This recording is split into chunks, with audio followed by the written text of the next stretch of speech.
phone's out for what? I just want to test to see if it's on the phone.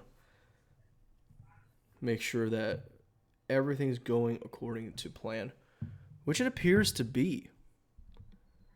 What is going on, Brandon? What is happening? Well, we got a bunch of topics prepared for today. What's going on? Everything and anything. Everything and anything. Mm-hmm. What does that mean to you? Everything and anything. It seems like that means that lot to talk about, a lot to discuss. Oh, I like this vertical view better. Oh, there we go. Now that's looking good. Welcome, Gridwisers, to another live stream podcast. Why do I hear myself talk? Oh, it's because I didn't have this muted. Or you didn't have that muted.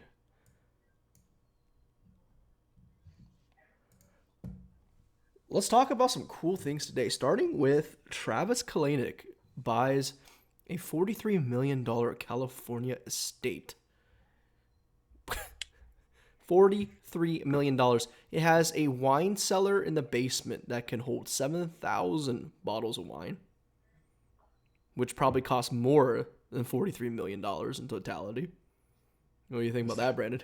7,000 bottles of wine. Yeah. How much do you think the average bottle of wine that he has in there costs? Well, I'm totally exaggerating. Now that you call me out on it, I mean, it's a real question. I kind of want. Oh, geez, average. Whew.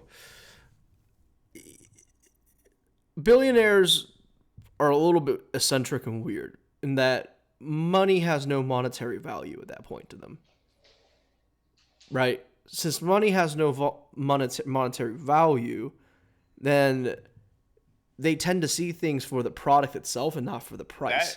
Is that his pool? Is that the house? That's one of his pools. Yeah. Oh, okay. I was like, you pay $43 million and that's the pool. It looks really tiny, doesn't it? Yeah. Like, wow, that's not what I would have. That kind of looks like my pool. No, I'm just kidding. But like, at that point where money doesn't mean a thing to you, you tend to don't care about prices in either direction. If that makes any sense to you. Like, do you agree with me? Like, you don't care if it's $10 million a bottle because it means nothing to you. You're a billionaire. 10 million's nothing. Chump change. And you also don't care on the other side. Contrary, you don't care about a bottle that's $5, right? You'd still buy it for the actual product itself, right? Whether it's a novelty factor, sentimental value, or a good review, because not all cheap wines are bad wines. Yeah. So you think he's out here getting $10 bottles of wine? I think he's out here getting, yes, $10 bottles of wine in addition to $10,000 bottles of wine. I'm telling you, it is like Forrest Gump said, that wine cellar is like a box of chocolates. You never know what you're going to get. There's a plethora, a multitude, a whole spectrum, if you will, continuum of prices of wine. So that begs the difference. What's the average? You know, if the average is, you got a $2 million bottle, there's two of them. That kind of skews it to the right, doesn't it? A little bit. I don't think there's a $2 million bottle of wine. I bet he probably has, he's probably hovering around like an average of like $1,000 a bottle for all those wines. I think a better metric would be median. What is the median bottle price? What do you think? I don't know I'm not sure. I don't know how deep we want to get into the statistics here, but given that they're not like inputs in terms of for this, like I feel like the average would be better here. Or maybe would. I mean, there's cases for like a median. The point is Travis Kalanick is super rich and he's doing rich people stuff. I don't so he's getting as many bottles of wine as he would like off of all his off of all the Uber drivers out there. So, and that's the thing. Should he? A lot of people are mad saying, "Look, my boy Travis K out here dropping $43 million during the pandemic on a house, while millions of drivers are suffering Mm-hmm. out there. Should he have a moral obligation, or at least a business obligation, to help drivers, to help the backbone of the company that he founded? Should he? Because remember, he parted ways in the nastiest of ways with Uber. Yeah. What do you think? Should he be expected to give out some kind of assistance? I mean, it's like with Travis Kalanick and Uber and really any of these companies in the rideshare space Mm-hmm. at this point, it's like you know what you're gonna get, and you're gonna get in terms of them giving anything to the drivers, you're going to get pretty much the bare minimum. So I wouldn't really expect anything other than that going forward. So I mean, I don't know really how Travis would really kind of help in this situation, but I also wouldn't expect him to do anything because Mm-hmm. what about anything that he's done in the past would lead me to believe that he would do something there. So I mean, I don't know if that quite answers the exact question that you have, but yeah, I mean, I think It he's on the different things, and I don't really think he cares about it a lot of actually it brings up another question that I have for you. Billionaires, successful CEOs that take ideas into these multi-billion-dollar behemoths, does that require a certain personality type? One that does not tend to be philanthropic, so to say. No, definitely. This does not. I mean, you have I mean, obviously, like for businesses, we live in a capitalistic society, so um, you have to make decisions about how you allocate your resources in order to maximize, shareholder value, of course, which a lot of times doesn't necessarily lead to being philanthropic, but definitely not something that you have to be. You don't have to be kind of this very cutthroat and not paying workers and not making workers. You don't have to do all of that. I mean, that's the path that they've taken and Uber has kind of taken here. But no, I don't. I think there's plenty of examples out there of companies and CEOs that have grown while being rather kind of rather forward thinking and really caring about their employees and such. So no, I don't think that's something that you have to be. That is true, and I'm thinking, of course, there's always exceptions, but maybe to be a person that takes things to that level, it kind of artificially already selects for a certain type of trait and personality. One that does not have empathy, one that's not, well, I'm not trying to say empathy is directly correlated to being, magnanimous and donation wise, philanthropic, so to say. Um, but let's think of it this way. Good old Pittsburgh. A lot of people don't know this, but back in the 19th century, the Victorian era, if you will, Pittsburgh was the robber baron capital of the world. We had the richest robber barons, rival that of Jeff Bezos and Bill Gates combined, actually, in terms of total worth. Likes of Andrew Carnegie, who has his namesake is Carnegie Mellon University and also the Carnegie Museums, right? Those billionaires back in the day built museums, endowed universities and education. Mm-hmm. Are we seeing less of that today? I mean, Bill Gates is definitely Bill and Melinda Gates Foundation. That's we'll leave we'll not discuss Bill Gates because he's done quite a bit. But let's talk about like the Mark Zuckerbergs, the Jeff Bezoses, the Travis Kalanick's. Are they not doing enough to society? Are they not? Do they owe society? Do they owe the society that allowed them to attain this wealth? Because they didn't attain this wealth in Canada, right? They didn't grow this wealth in China. They grew it in the United States. Or are Yeah. we getting too political here? We're getting awfully political We're here. getting real political. Let us know in the comments how political we got. Yeah, no, it's I keep forgetting this is live. We can't edit. I can't be like, yo, Tyler, cut this.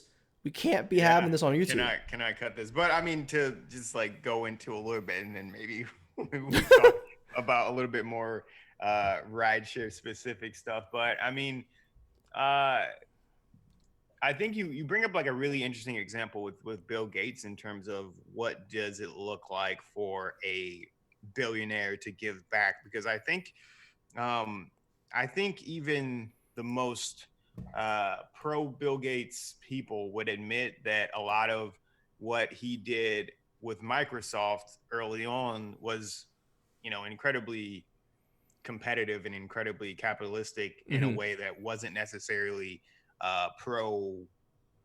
I mean, I guess it would be pro consumer, but wasn't necessarily pro worker, right? So, in terms of some things he did around even just kind of like the inception of Windows and how they essentially had a We see you, monopoly. Sarah. Hey, Sarah. Yeah. They essentially had a monopoly around, Internet Explorer to a point where they had to be broken up, that I think a lot of people, forget about. He was definitely what we would consider the Jeff Bezos of his time, 100%. So I think, but I mean, I think you then look at, okay, what was his evolution?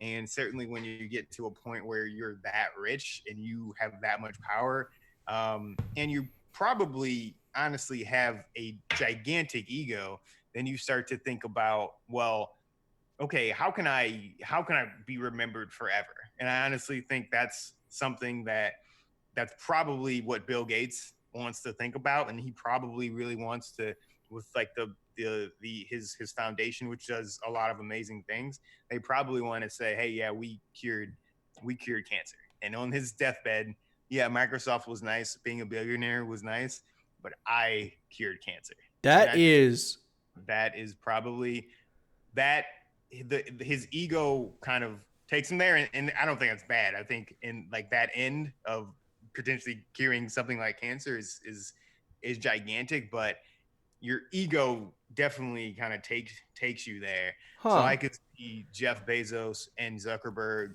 and a lot of these Elon Musk, a lot of these new billionaires taking similar paths where, of course, yeah, they're going to get rich, but then post Amazon, post Facebook, I think that's where you'll have things that they're going to do things that are a little bit more helpful to the world in general, because those are the things that you're going to remember, not necessarily Amazon, but you're going to remember. You're not going to remember Microsoft. You're going to remember curing cancer. And before I continue with my commentary here, Sarah, thanks for joining the stream. Thank you for saying the awesome positivity that's reinforcing our confidence here. As soon as I read, I enjoyed the commentary! Exclamation 4 times. My confidence level instantly spiked. Couldn't you tell? I just shoulders held high, chest puffed out, Perked up, voice booming, ready to deliver a monologue, a soliloquy, if you will. you just perked right up.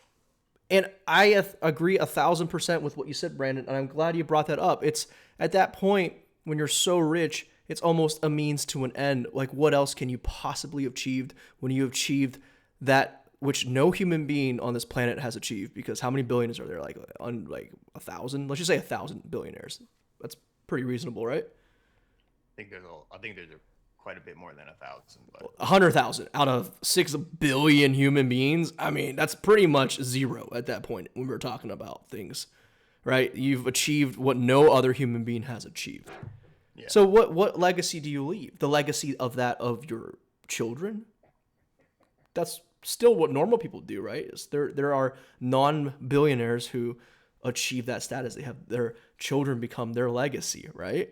That do great things. Or, like you said, cure cancer. The Bill and Melinda Gates Foundation has eradicated malaria, cured coronavirus, and eliminated cancer forever. And have, that will live. That will put you on the pedestal of that in the annals of history of like Alexander the Great, Julius Caesar. Why am I in 2000 like years ago? I can't think of any other important figure that has contributed to humanity. Hold Yeah, on a I second. mean, yeah, but I mean, yeah, the points like those are kind of like the big things. So I would say with Travis Kalanick, like yeah, like I think he's proven. I think he proved a couple years ago when he was yelling at that driver in the back when he was in the back of his car. Right.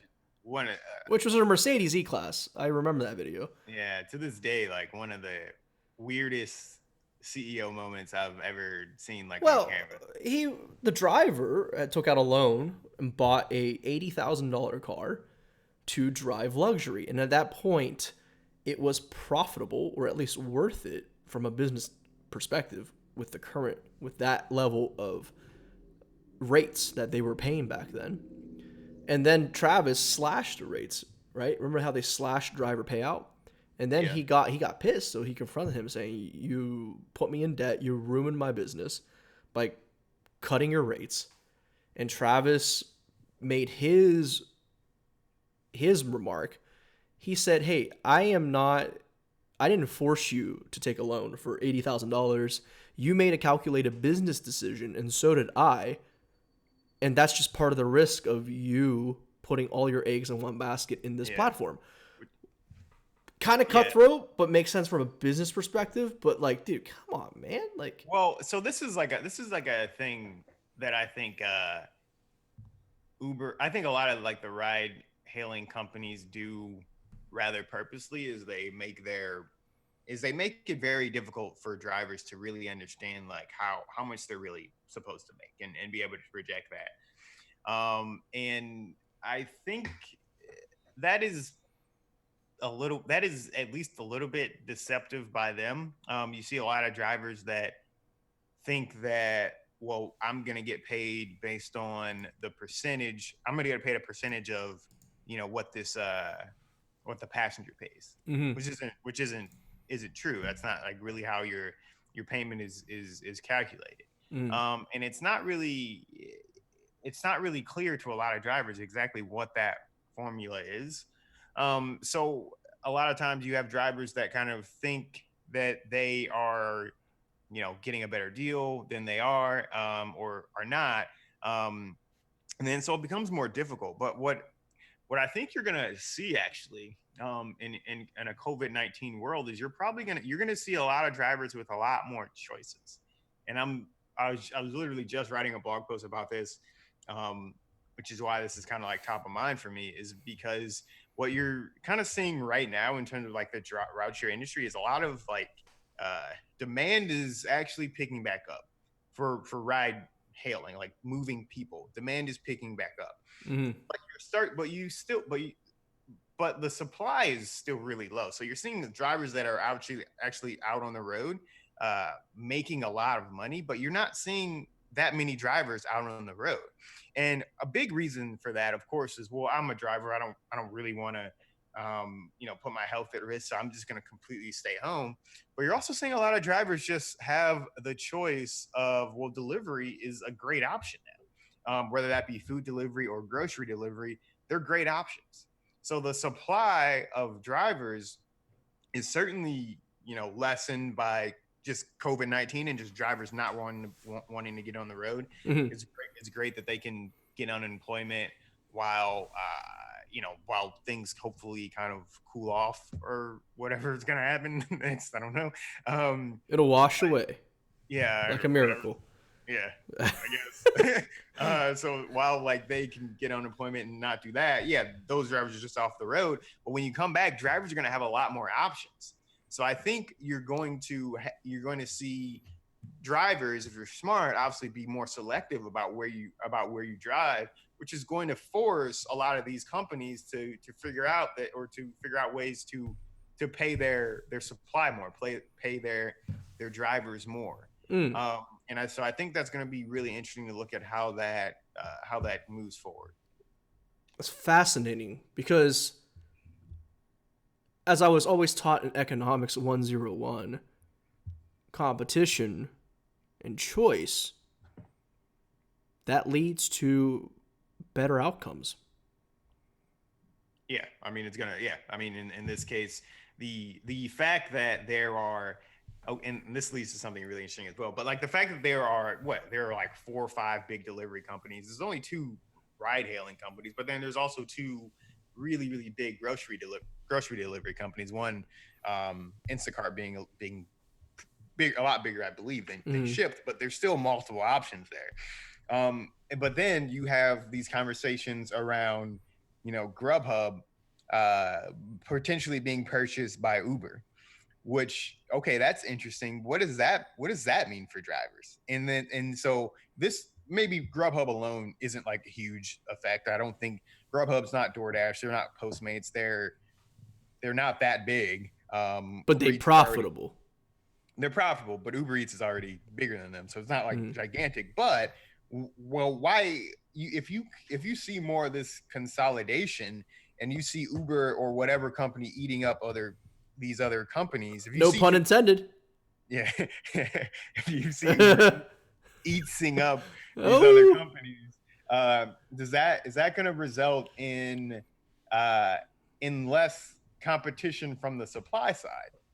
So is that going to mean that, okay, I'm Uber, so I'm just going to consolidate everything, and then if you want to drive, you have no option but to work for me. hmm. Then I'm able to more freely cut my rates there for drivers. And then so That I think in terms of kind of I would hope in terms of what the government looks at when they're deciding, okay, like are these acquisitions kosher? I would hope that's kind of a key component at what they dig into. that is that is really insightful. I never really thought of it that deep in that way. But it's almost scary. I want to go back to the whole now.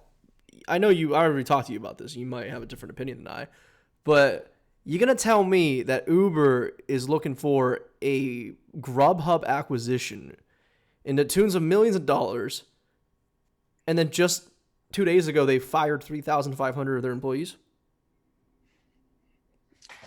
They are thinking about it, yeah. Or no, I mean, they're not, Yeah. I don't think Uber's thinking about it. I think Uber has said, Uber yeah, no, did. we They got it. canned 3,500, and now they're trying to acquire Well, Grubhub. yeah, Well, I they mean, did. Yeah, they already offered for Grubhub. Obviously, they already let go of a significant amount of workers. so at what point does the company, kind of like Travis K, after he washed his hands of his own company in the worst ways, they parted. Oh my gosh, what kind of analogy a celebrity couple breaking up can I think of? Brangelina. They parted as bad as Brangelina split. Uber and Travis K. All right. But he Mm-hmm. washed his hands of Uber. He sold 90% of his stake in Uber for the tune Mm-hmm. of $2.5 billion dollars. And he drops 43 million dollars on a mansion just last week. Yep. So it just doesn't add up to me. In my So mind, are you saying like you just think it's like a bad look overall that I just think it's a bad look overall. I mean, yeah. I you have mean, all this. Look, uh, sorry, go ahead. I know we talked about this and you mentioned, well, not all of this is a cash deal. Correct. Maybe some equity involved. Maybe a lot of it is equity. Maybe it's 100% equity exchange, right? But equity is equity. Why don't you take some of that equity, right? And then transfer it to the employees that you just fired. Well, I don't know. Maybe they did get a nice severance package. I don't know. Yeah. I would hope, yeah, they would have some sort of severance package, and I think you're very much correct in terms of for Grubhub. That Grubhub deal, I would expect that to be as non-cash as, I mean, with any of these acquisitions, they try to make it as non-cash as possible. Mm, But I certainly in this world, I would expect. I think Grubhub's like what, like a $3 billion market cap or something like that. yeah, Like I would something like that. I would definitely expect a ton of that to be, if not all of that, to be, um, stock-based comp. So that helps me, and I say that because Uber needs their Uber needs their cash. They need their runway. So I would just be really surprised if they use part of their. Mm-hmm. I think they have about $10 billion in cash and cash equivalents on hand. if they use 4 billion of that to buy Grubhub, that just seems silly to me. Yeah. They just burned like $3 billion in cash last quarter, which was like there was like some long-term investments in that, but like it would just not make any sense. So I expect that to be like very, very much stock heavy. But also, again, back to my previous point, that short-term PR hit is they probably view that as worth being able to just to start to try to consolidate the market. Mm-hmm. They want to completely eat everything up and dominate the market, not only from a market by market, like city by city scale, but also just from like a global scale. So I think that they'll probably, if I'm telling the truth, like I think they probably think it's worth it. And again, just like another point for drivers is just saying, hey, you have to be cross platform as much as you can, and you have to make sure that you are looking at your earnings per platform and doing what makes the most sense for you, because Uber's going to do what makes the most sense for them. So, corporations aren't people, but in this case, they sure do act like greedy people. Yeah. What else do I want to talk about today? So check this out. And we have a blog post on this. Starting Sunday, is Sunday the 18th? May 18th is when both passengers and drivers are required to wear face coverings. I'm not going to say face masks, because face coverings, like any kind of cloth over your face, is allowable in this schematic. Okay, May 18th. What do you guys think about this? Those grid wires. Do you have a face mask? Do you have a face mask? I do, but it's out of reach. So I got these fancy Korean ones. I bought some from Amazon. First of all, face masks are hard as shit to get. Oh, I got the connection. I got that hookup. Yeah, I don't even know that. Like, definitely like a face mask that is like one of the good ones. Those are super hard to get. Yeah, these are the equivalent of N95. But they're N94. Yeah, KF's Korean CDC. Yeah. I don't know. But then even for like the cloth ones, they're like really hard to get right now. Yeah. Like they're just like everyone's like sold out everywhere. Well, I mean, that's just because I don't want to get too far in the weeds on this, but let's just say we kind of eliminated some stockpiles of emergency supplies and never really ramped up production. And of course, this is unprecedented. Never in a million years did we think, well, never in 100 years, because once in a century, right, did society believe that we needed to be this prepared for something of this nature. But stop keep cutting you off. Go ahead.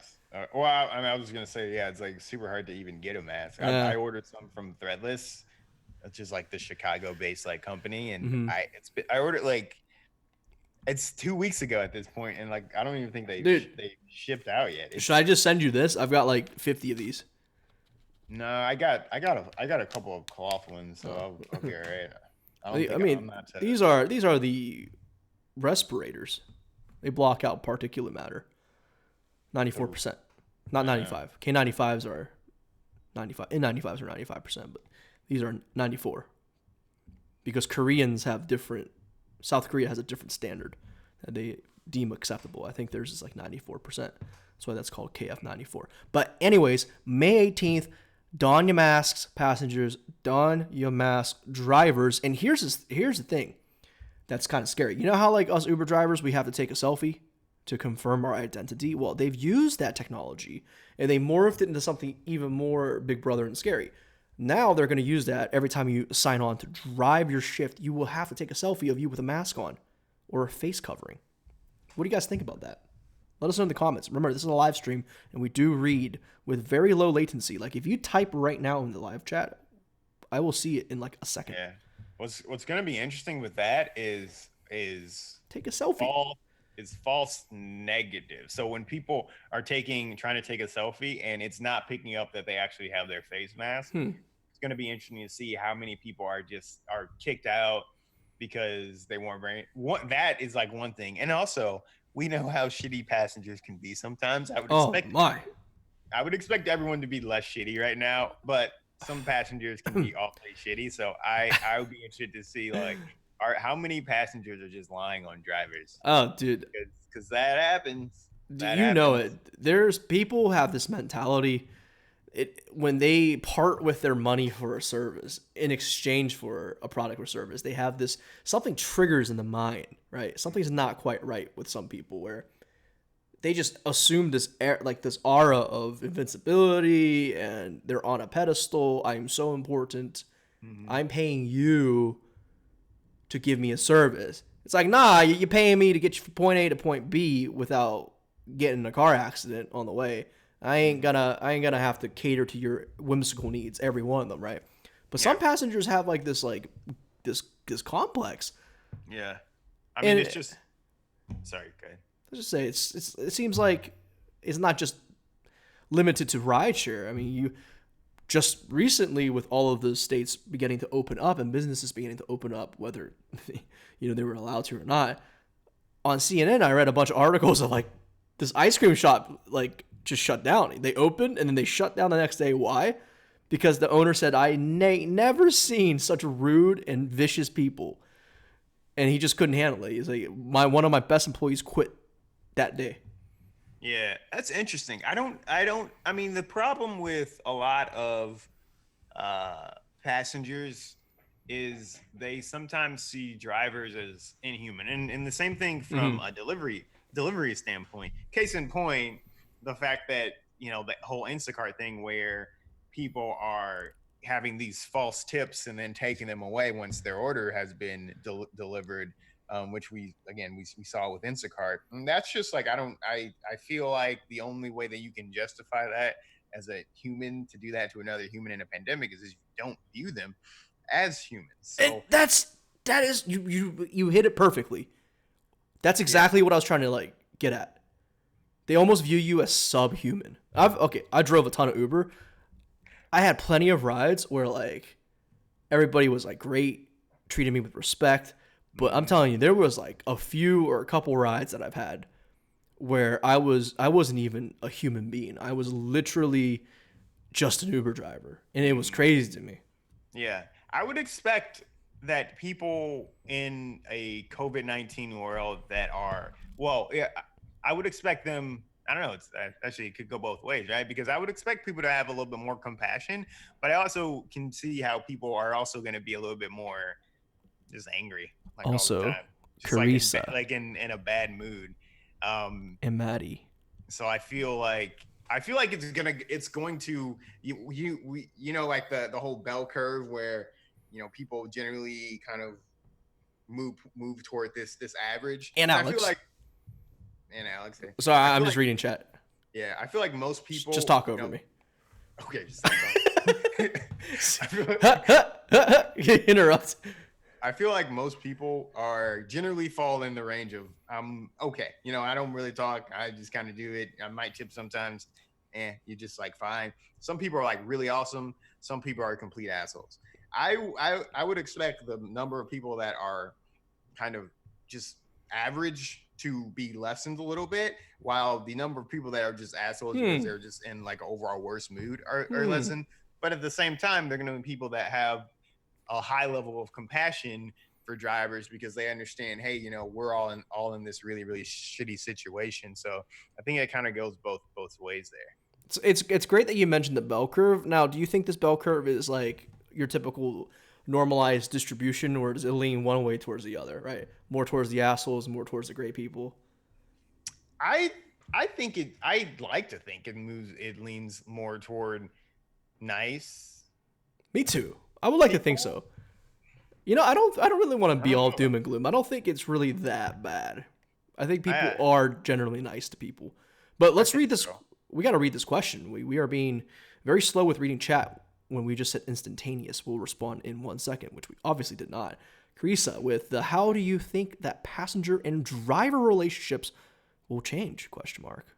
Why did I say question mark? If at all in this new world? Question mark. I did it again. Thanks for all the information, guys! Exclamation mark. How do we think that passenger and driver relationships will change? Sagnik, Dab. We just answered that question. Well, would it evolve? Would it come back to base levels after this is said and done? Let's say COVID washes away, it's gone. 20 years from now, and if people are still Ubering You mean like a long term? I think people definitely just normalize. Definitely. to a Like new baseline, no, or I think people will go back to exactly how they like in 2 years, hopefully in 2 years, we all probably for the most part are gonna like kind of forget about it, you know? yeah, I Like think you're right. like if you think about like 9/11, like I don't really think anyone has most people I should say haven't necessarily like significantly Yeah, changed how they move because of that or even like the '08 financial crisis. I mean there's like certain rules and dude, I regulations, don't even but think about it anymore. like people don't necessarily think about that and that's not like affecting how we treat people Yeah, for the most part. for the most part. Yeah.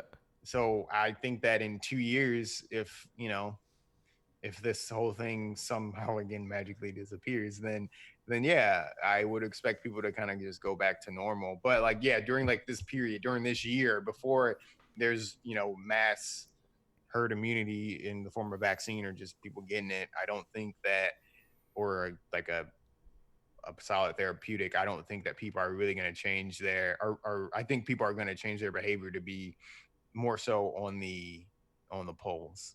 Yeah, so essentially, you get jaded to the experience, and it wears out on you, and the new becomes normal, eventually. Maddie, with this is the awesome. Thank you, Maddie. You're awesome.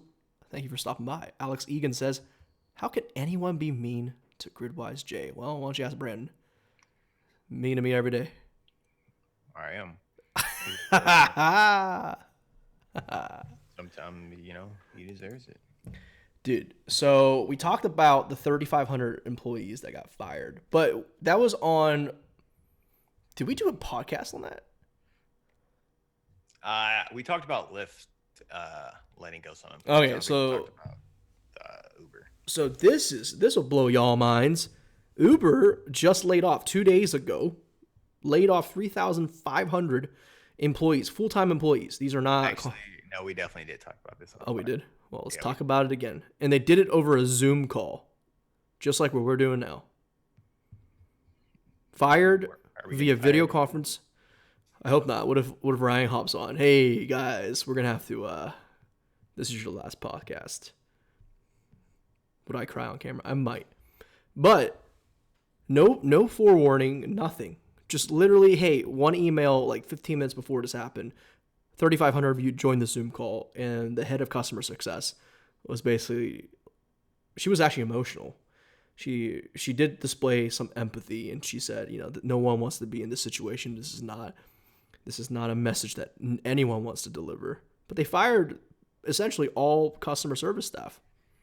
Mm-hmm. So, but crazy times. It seemed like just a month ago, layoffs weren't even on the horizon. For Uber? For Uber, that's what I thought. I think it's interesting, like how everyone underestimated how much things were going to change. I mean, you saw Uber CEO Dara, like he didn't change.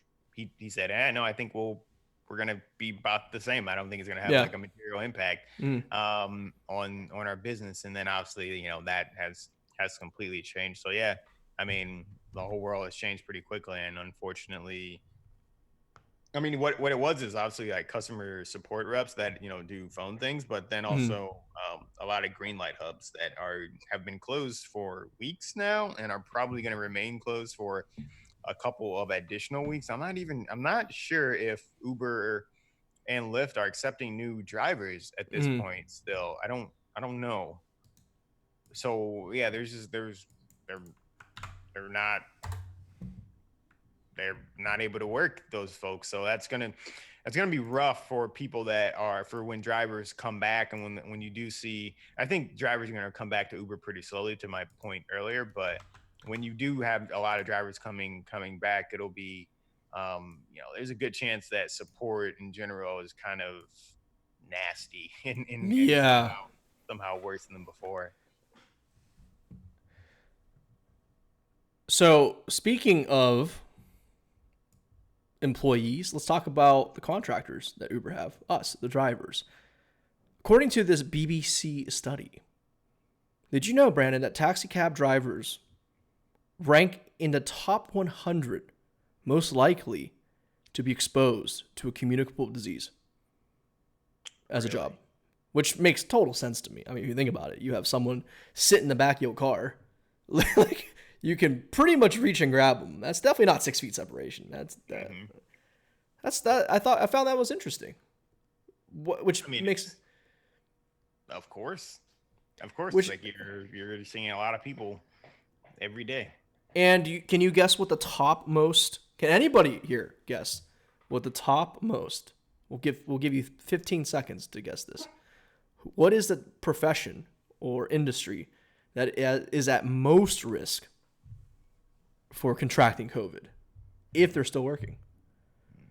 I haven't I haven't seen this, but Should I we? would guess it would be a nurse. It would be nurses. I was just gonna cue the Jeopardy music, but yes, you were right. Healthcare workers are at most risk. I mean, this dude. Now that I thought this was much cooler on paper when I was researching podcast topics than it is when we were actually presenting it. Because now it's just like, oh well, duh. So yeah, we'll just we'll skip to the next topic. How about that? Something a little more sinister. Can you guess what this is? Sinister, huh? Sinister. Like, we haven't had one of these articles in a long time, Brandon. In a long, long time. We have not had one of these in a long, long time. Oh, I can't show that. It's a little bit graphic. But live streams, man. I'm like scrolling down this article. There's like injuries, like blood. Like, so what happened was, this is why you don't do off-platform trips, man. Some innocent poor girl, 26 years old, Uber driver, picked up a passenger, took him to a hotel, and he said, "Hey, look, I'll just give me your contact. We'll do this off platform." Now, you might be wondering, well, why would a driver want to do that? Well, because Uber takes like at least 25% of your earnings, right? Sometimes upwards of high 50% of your total cut. You do off platform and it benefits both passenger and driver. The passenger pays less and you pocket all of it. For example, a trip that costs $100 for the passenger, an Uber driver might only see 60 of it. That's very realistic and very plausible. A 60-40 split. So now you could charge the passenger, "Hey, I'll give you a discount. I'll take you for 70. You just made yourself $10 extra. You saved him $30. So that's the reasoning behind some drivers doing these off-platform trips, which is totally illegal, by the way. You cannot do that. It's against every law out there. That's like ride-hailing off the streets without a license. And of course, you're not covered by Uber's insurance policy. You're not covered by your own insurance policy because you're doing it off-platform. It's just very risky. Now, the other part that's risky is you never know who you're going to pick up. You never know who you're going to be with in your car. She picks up this passenger. She agreed to the terms. Picks up this passenger off platform. Next thing you know, she was being abducted. 60 miles down the highway, she felt a knife to her throat. And he said, "You will do exactly what I tell you to do." And in that moment of time, while she's flying down the highway 60 miles an hour, she decided to bail out of her SUV. And she survived. No broken bones, just a couple of scrapes. Good news, they caught the guy, the perpetrator. I sound like a detective. They caught the perp. He's behind bars right now. Nice. First of all, props to that girl to just jump out of Yeah, it's a superhero stuff. Like, just jump out of a moving, like just 60 miles out an of the hour. car going 60. Yeah, With a knife on your throat. And you undo your seatbelt through the door and... Yeah, props to her. That was a G move for sure. Dude, yeah, I probably would have just gotten stuck with a knife. I mean, like, well, I guess this is it. I lived a good life, but... But yeah, yeah, you're right. Like, don't take off platform trips. Do not take off-platform trips. Two, it's just like, yeah, like drivers or passengers or drivers, sorry, definitely have safety issues as well. You hear a lot about passengers, and there was the Uber safety report and how obviously, there were a number of passengers that experienced various issues, but it's on the driver's side as well. Let's not just completely demonize the drivers, because a lot of times it is the drivers, especially unfortunately the women drivers that are kind of experiencing a lot of the crime against them. So Yeah, it really is sucky. 45 minutes into the podcast, 6 thumbs up buttons. Come on, guys. I want you to all to smack that like button real quick for us. Let's hit 10 likes. All right. We hit 10 likes right now. We'll have a special extra. I've got at least a dozen more topics, but we don't have enough time. Driving with Jazz. a dozen. Driving with Jazz. Now, I remember that name. Aren't you part of our affiliate program? No? I don't know. I know. I believe Driving with Jazz is a Uber YouTuber. So well, we call him UberTuber. Yeah, so Uber YouTuber. Shout out to Driving with Jazz. Future watchers of this podcast, this live stream, which we could disseminate, we couldn't email out this podcast. Make sure you check out future people. Check out Driving with Jazz's channel. Make sure you subscribe to her content. Also, smack that like button. Subscribe. Welcome, Driving with Jazz. Subscribe. What else do we have left? Do we have any other topics? We do. 5 minutes left in the live stream. We got 2 more topics that may or may not be interesting. Okay. Should I hit you with one of them? Hit me with one of them. Okay, so another sinister one. Let me get this guy's picture out of the frame. He's freaking me out. This dude looks like Skeletor. I forgot to mention, this dude looks like a skeleton. Are you looking this day? Like the embodiment of a living skeleton. You can see his eye sockets are like sunken, dude. That absolutely would do something that he's a perp. He's a perpetrator. That's what he looks like. Anyways, let me hit you up with this topic. So, SBA loans, the PPP, the Trip Piece Paycheck Protection Program, and also this, what was the other one? There was the SBA loan, the EIDL. That's what I'm talking about. You have your paycheck. Oh, and the unemployment, the pandemic unemployment system, PUA. A Reddit poster posted this post. I can't believe he posted it. Almost as if like he was bragging. I guess you can say I triple dipped. 1,000 from the SBA, 7,250 from Paycheck Protection, and he's also collecting state and federal pandemic unemployment assistance. So this guy is committing what I don't even, you know what? I don't want to say anything because I'm not a lawyer, but it just doesn't sound right to me. It got approved. Like he's doing it. Does that make it right? No. And that's bad for a number of different reasons. Is it fraud? That's what I'm saying. Like I'm pretty sure that you cannot do that, which if that's true, then I'm sure the IRS is going to catch up with them and kind of spewing this on like social media isn't going to be great for him. It kind of reminds me of like there's this like, I think he's like a rapper or something that he got like $2 million from the Paycheck Protection Program, I believe, but he already got arrested for fraud because he was buying just like irrelevant. Okay, so Jazz here is saying you can do the EIDL and Paycheck Protection. True, but you'll get subtracted from the Paycheck Protection, or right. No, it'll get subtracted from EIDL. Right, and that's the piece. I don't necessarily know if I would call it fraud, but you're like they're gonna catch up on that. Well, here's the thing that what I think is called fraud. So Jazz says it's legal as long as he is not working. He's collecting unemployment as well. He has 3 things going for him right now. He has EIDL, Trip Ps, and unemployment. Trip P is considered payroll. Trip P is paycheck protection, or some would say payroll protection. That is income. You are earning income at that point with paycheck protection. So he got 7,250 in income for PPP. Therefore, it is fraud because you're also collecting unemployment insurance. Is that right? I mean, I see what you're. I 100% see like where Like this is major what you're fraud. what you're saying. I get what you're It's saying. unemployment fraud. I don't know if that. I don't even know. I'm not a lawyer. Why am I? Yeah, Why am I? I don't know if that if that's how it works. I see what you're saying, where you're basically saying, well, you're obviously paying yourself because you got this PPP loan, so you pay Yes. yourself So you're with the working. loan, so therefore you're working, so you don't qualify for unemployment. I get that. I get that line. I just don't know if that's like how it works out. I bet no one knows how that works out. I bet like You're there's right. still. I bet like the government is probably hasn't even thought that far ahead, Yeah, and you're absolutely right. they're just like, I don't know what's gonna happen. And they'd rather be wrong.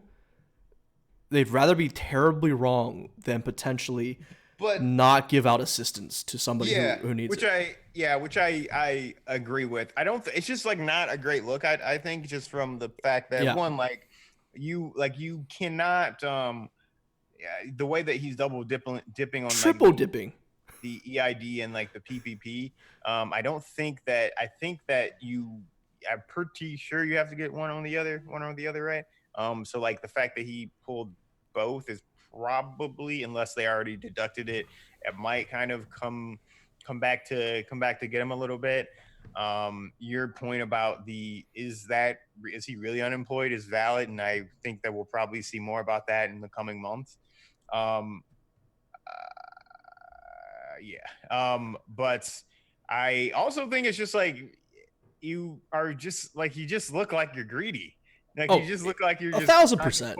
you're just trying to like pull everything and make more than you did if you were driving, which Dude, seems greedy. And also is uh, like one of the reasons that like people like to argue that, oh, well, you shouldn't have these safety nets because people dude, are just going to take advantage of it, and that let me doesn't help anyone in the future. let So me calculate this out real quick. By the way, Jazz said the rapper's name. The guy is from Love and Hip Hop. yeah, like that guy, the guy he definitely had like $2 million, maybe it was like a half million, something like that, I don't know, and overall like PPP, and he was spending it on like change and shit, and he already got arrested. He already got arrested for that. Like how, and like he must have been talking so much about it because I don't Like know. this guy on Reddit. Like, hey guys, I'm bragging. Some say I triple dipped. Yeah, he must have been doing just some stupid stuff because I don't know Well, how you get caught like a day after you actually. you know what I think? He probably, because he's a rapper, he was doing fine with his salary. He probably collected a shoot Well, ton he owned like of a PPP, he wasn't like he's not like a popular rapper, and but he probably more than $10,000. I, So at what I point does the IRS go, okay, well, there's a threshold well where, he didn't get the PPP loan for like rapping or anything. He owned like a trucking business or something like oh, he that. has warrants in each state. That's why he got caught, and he's not a rapper. He's a scammer. He's a con artist. He Yeah, is. he didn't he have he I'm pretty sure he had like he was supposed to at least have had like a trucking business. That's what I read, and he was scamming in that. I don't he probably just didn't have any sort of a trucking business. I would expect. John Wagner, not sure if you cover this, but Uber requiring drivers wear face masks starting Monday so we can get hypercapnia and crash.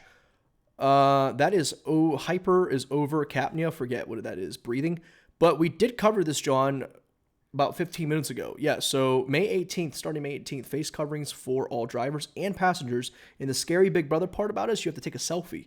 You know how that Uber always the driver app says, "Hey, take a selfie to verify it." Well, now on every shift before you start, they'll use that same facial recognition technology to see if you Yeah. have a face mask. Low oxygen.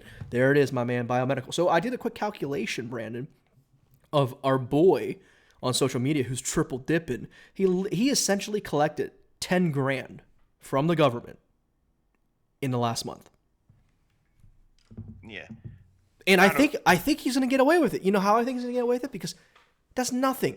Like I said before, like we just agreed upon, the government would rather be really like they don't care about being wrong. They'd rather not miss like someone who truly needs it. Kind of like a false negative. So to say, right? I 10 don't grand is know. nothing. It's like a drop in the bucket. Yeah, but like I think he's gonna get away with it. I don't know. I mean, the IRS like will definitely track your ass down for some stuff pretty. That's true. pretty quick. That is true.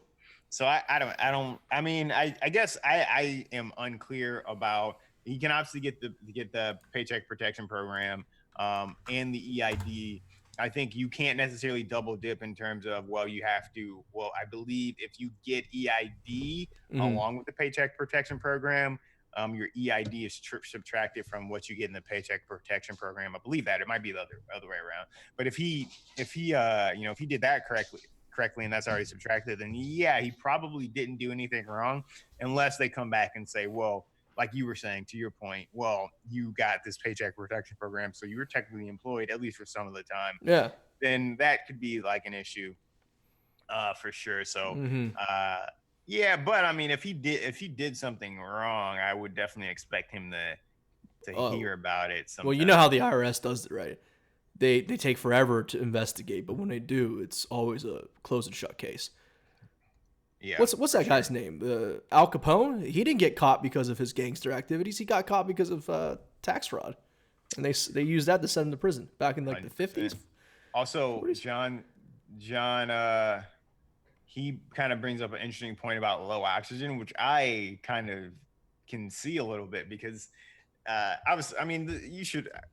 masks are somewhat breathable, yes, but they're definitely uncomfortable. Like I don't like wearing the mask, just because, yeah, it does make it a little bit more, either that is just kind of in my head or for real. I'm not completely sure, but it definitely feels to me harder to breathe. So I could see that being some issues, especially as it gets hot out here. You're out in like Phoenix or something, Las Vegas, something like that. You're wearing like this mask while you're driving around in the hot sun all day. Yeah, that could get a little Our guy John Wagner, if you can smell a fart through them, they're not stopping a virus. That's true. You might die from the fart first, from those awful smells. I'll tell you, if someone farts in my car, coronavirus or not, I'm kicking their ass out.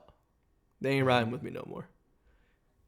It's like a chain link fence to stop mosquitoes. That's a good point, because viruses are unbelievably small. We're talking about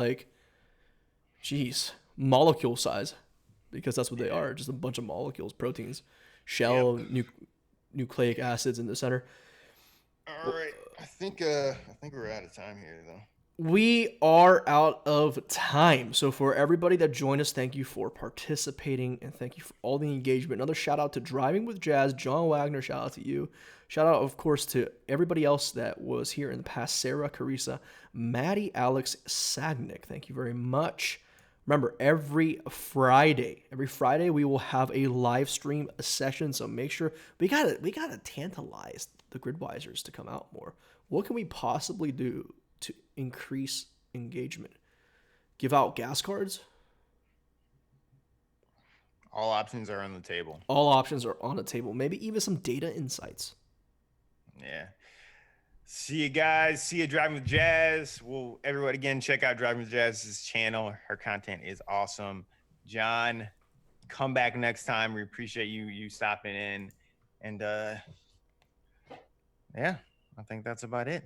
Once again, this is Jay. And Brandon. Gridwise over and out. See you in the next podcast live. Friday, 2 p.m. Eastern Standard Time. All right. See you.